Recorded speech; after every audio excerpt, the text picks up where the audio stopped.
Just hours after Tony Robinson's funeral at East High School, the Purgolders boys basketball team earned a spot in the state tournament, and many of these players had Tony Robinson on their minds. And while the state investigation continues into what happened during the officer-involved shooting death of Tony Robinson, the Madison East Purgolders continue preparing for their Friday state tournament game. News 3's Matthew Simon joins us now. And Matthew, the 19-year-old's connection to these players, it's weighing heavy on their minds. Thinking about him all the time.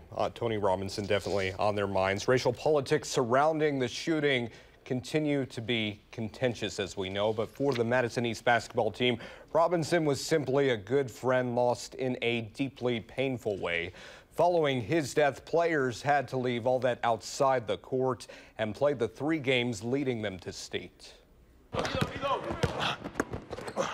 Watch your back! As the Madison East Purgolders prepared for one of the biggest games of their life. It's been too long. You know, last time East has ever made it to state, I want to say, was 1990. Seniors Jordan Chester and D'Angelo Milan say the week leading up to the sectional game was painful and emotionally difficult for the team. Tony was a brother to me. As far as the shooting, as far as the practices, as far as playing 3 playoff games in 5 days, you know, it drained all of us. No justice! No peace! During those days, protests Chester and some of his teammates attended played out over the officer-involved shooting of his friend Tony Robinson, who he'd known since the 6th grade and hung out with almost daily at the house where the shooting happened. It was really hard to find out that, let alone it was one of my close friends, but also in the house that it happened in. Just hours before the win that would send them to state, Chester and some of his teammates were in their own gym at Robinson's East High funeral. And it was hard, but